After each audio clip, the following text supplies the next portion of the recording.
You کے میں 37 سال کے کاشف محمود کو جیل بھیج دیا گیا ہے، جو کہ 13 سال کی ایک لڑکی کے ساتھ ملنے جا رہا تھا اور اس کی جیب میں 2 کونڈم بھی تھے۔ یہ ابھی جو وہاں کا میڈیا ہے اس نے اس خبر کو رپورٹ کیا ہے، گریٹ بریٹن نیوز ہے، اس نے بھی اس کو شائع کیا اور کہا ہے کہ جی migrant jailed after wanting to meet 13 year old girl with condom in his pocket. بس اس طرح کی بڑی چیزیں ہیں، شرم آ رہی ہے ایسی باتیں کرتے یا دیکھتے ہوئے، لیکن ضروری ہوتا ہے ایسی چیزیں، ایسی کالی بھیڑوں کو بے نقاب کرنا جو پوری کمیونٹی کو بدنام کرتے ہیں، یا پھر دوسرے اگر کوئی لوگ اس طرح کی حرکتوں میں بھی ملوث ہے لیکن پکڑے نہیں گئے تو یہ ان کے لیے بھی ہوتا ہے کہ باز آ جائے۔ وہاں کی پولیس چھوڑتی نہیں ہے، دیر ہو جاتی ہے لیکن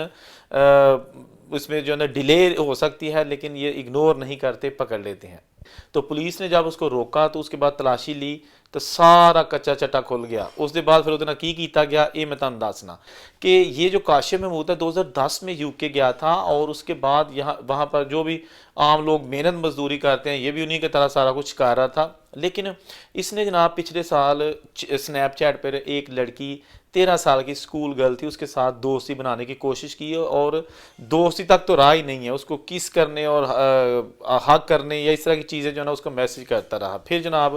اس کے ساتھ اس نے میٹنگ کا ٹائم بنا لیا اور یہ اپنی گاڑی لے کے نکل پڑا مانچسٹر کے پاس، اسٹیشن کے پاس ہی یہ جناب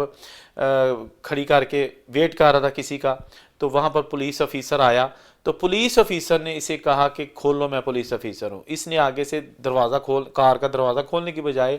موبائل نکالا اور کچھ اس میں پڑھنا یا ڈیلیٹ کرنا شروع کر دیا۔ پولیس افسر نے فوری طور پر شیشہ توڑا اور اس سے موبائل چھینا اور اس کو اریسٹ کر لیا۔ اس کی تلاشی لی گئی تو جیب سے 2 کونڈم بھی نکلے، لیکن جو ساری چیٹ تھی وہ ایک 13 سالہ لڑکی کے ساتھ اس کی جو ہے نا وہ موجود تھی، اور بیسیکلی اس کی ایج 37 سال تھی، لیکن اس نے اس لڑکی کو بتایا تھا میں 25 سال کا ہوں۔ تو یہ ساری چیزیں جو ہے نا انہوں نے ایویڈنس سے اکٹھے کیے، اس کو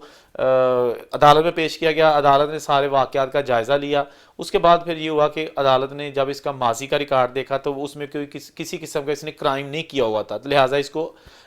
کچھ شرائط رکھ کے، شرطیں رکھ کے اس کو ضمانت پر رہا کر دیا گیا۔ یہ وہ شرطیں کیا تھی وہ تو ابھی وہ کورٹ یا یہ بندہ ہی جانتا ہے، لیکن اس کے بعد پھر یہ وہ ان شرطوں پر قائم نہیں رہا، جو اس پر لمیٹیشنز یا جو اس کو کہا گیا تھا اس پر قائم نہیں رہا۔ تو جون 2024 میں اس کو ضمانت پر رہا کیا گیا، لیکن اکتوبر 2024 میں دوبارہ اس کو گرفتار کر لیا گیا کیونکہ یہ پھر وائلیشن کر رہا تھا، لہٰذا اب جناب 2 دن پہلے اس کو 2025 یعنی کہ فروری 2025 میں اس کو دوبارہ عدالت نے جو ہے نا وہ سارا کیس دیکھنے کے بعد 2 سال اور 7 مہینے کے لیے جیل بھیج دیا، اور اس وقت وہ جیل کی سلاخوں کے پیچھے ہے۔ یہ کاشف محمود جو کہ اس کا جو وکیل ہے انہوں نے کہا تھا کہ اس کا جو تھوڑا سا دماغ ہلا ہوا ہے، یہ ٹھیک نہیں ہے، اس نے بڑی احمقانہ حرکت کی ہے، غلطی کی ہے۔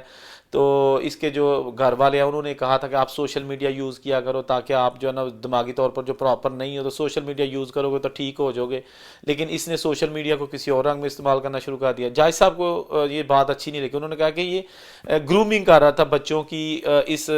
حوالے سے کہ کل کو اس کو جو بھی کیا جا سکے ان کے ساتھ، اب میں زیادہ وہ لفظ اوپنلی نہیں کہنا چاہتا، تو یہ گرومنگ کر رہا تھا بچیوں کے ساتھ اس طرح کی حرکتیں کرنے کے لیے۔ تو اس حوالے سے جائز صاحب نے اس کو پھر بھی جو ہے نا کہا جا رہا ہے کہ یہ تھوڑی سزا دی ہے، ورنہ اس طرح کے جو لوگ ہیں نا ان کو معاشرے کے لیے بڑا ناسور سمجھا جاتا ہے، کیونکہ آپ کو پتہ ہے نا راچ ڈیل سے یہ اس کا تعلق تھا، اس کاشف کا، اور راچ ڈیل یو کے کا ایک ایسا علاقہ ہے کہ جہاں پر 2002 سے لے کے 2014 تک 2012 تک جو ہے نا ایک گرومنگ گینگ کے حوالے سے بہت بڑا نیٹ ورک پکڑا گیا تھا، جس میں پاکستانی بھی تھے اور گورے بھی تھے اور دوسری نیشنلٹی کے جو ہے نا وہ لوگ وہ بھی تھے۔ یہ بھی چھوٹی بچی یعنی کہ 12 14 13 سال کی لڑکیوں کے ساتھ اس طرح کسی بھی طرح ان کو اپنے جال میں پھنساتے، ان کو کوئی لالچ دیتے، کوئی سگریٹ کا لالچ دے دیا، کوئی کھانا کو برگر شرگر کھلانے کا لالچ دے کے پھر ان کے ساتھ جنسی تعلقات قائم کرتے، اور اس کے بعد پھر ان کی تصویریں بنا لیتے تاکہ آئندہ بھی اس کو ہم بلا سکیں۔ پھر اس کو کہتے کہ جو تصویریں تھیں میں یہ کر دوں گا، وہ کر دوں گا، دوبارہ آؤ، وہ دوبارہ بھی آتی، پھر کہتے سہیلیوں کو لے کے آؤ، پھر وہ سہیلیوں کو لے کے آتی۔ اس طرح یہ انہوں نے سینکڑوں لڑکیوں کے ساتھ اس طرح کے تعلقات قائم کر رکھے تھے، اور اس کے بعد پھر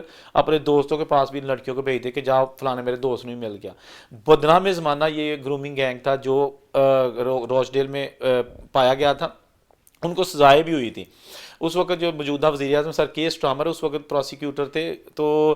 اب جناب اس 12 14 سال ہو گئے ہیں، اس گرومنگ گینگ کے جو ہے نا خاتمے کو. لیکن اب جو اس طرح کے واقعات ہونا شروع ہو گیا نا, اس سے پھر ایلن مسک کی جو ایک ٹویٹ تھی جس میں انہوں نے کہا تھا کہ جی یو کے میں جو ہے نا وہ دوبارہ انہوں نے لفظ لیا تھا کہ دوبارہ پاکستانی گرومنگ گینگ جو ہے نا وہ سر اٹھا سکتا ہے یا اٹھا رہا ہے, یا جو لوگ اس وقت اس کیس میں ملوث تھے ان کو پراپر سزائیں نہیں دی گئی, جس کا ذمہ دار یو کے کا پرائم منسٹر سر کیئر سٹارمر ہے. انہوں نے کھل کر تنقید کی تھی, گو کہ سر کیئر سٹارمر نے اس پر کافی شدید رد عمل کا اظہار کرتے ہوئے کہا تھا کہ اس کی انفارمیشن درست نہیں ہے, پراپر لوگوں کو سزائیں دی گئی تھی اور ابھی کوئی گرومنگ گینگ یو کے میں موجود نہیں. لیکن اس طرح کی خبریں جب آئیں گی, اس طرح کے جو واقعات سامنے آئیں گے اور وہاں کے میڈیا میں شائع ہوں گے, میں اس خبر کو بیان کروں یا نہ کروں, لیکن جو یو کے کا میڈیا نا وہ اس چیز کو بیان کر چکا ہے کہ جی دوبارہ یہ لڑکا جو جس نے گرومنگ کرنے کی کوشش کی ہے, کسی لڑکی کو ٹریپ پہ لا رہا تھا, تو یہ خطرہ ہے, خطرے کی گھنٹی ہے کہ دوبارہ کہیں گرومنگ گیم واقعی اپنی جڑیں جو ہے نا پکڑ تو نہیں رہا. اور پھر ایلن مسک کا جو بیان تھا, ٹویٹ تھی, وہ کیا وہ سچی تو نہیں ہو رہی. بہرحال اس طرح کے جو واقعات ہوتے ہیں نا, اس سے نہ صرف انسان کی اپنی بےزتی ہوتی ہے بلکہ جو کمیونٹی ہے اس میں بھی سوالیہ نشان لگ جاتا ہے کہ یہ کس طرح کے لوگ ہیں. آپ کو پتہ ہے کہ پہلے پاکستانیوں خاص طور پر جو دیسی لوگ یا کسی کی کنٹری سے لوگ ہیں جو کہ کسی کنٹری کے رہائشی نہیں ہوتے, مطلب یو کے کی بات کر لیں, وہاں پر اتنی سختیاں کی جا رہی ہیں غیر ملکیوں کے لیے کہ اب لیٹسٹ ان کی پارلیمنٹ نے یہ بھی کہہ دیا کہ اگر کوئی غیر قانونی طریقے سے کشتیوں کے ذریعے ہمارے ملک میں آئے گا, یہاں کی نیشنلٹی اس کو نہیں ملے گی. دو ٹوک انہوں نے کہہ دیا, فیصلہ کر لیا. امریکہ جو ہے نا وہ آلریڈی جتنے بھی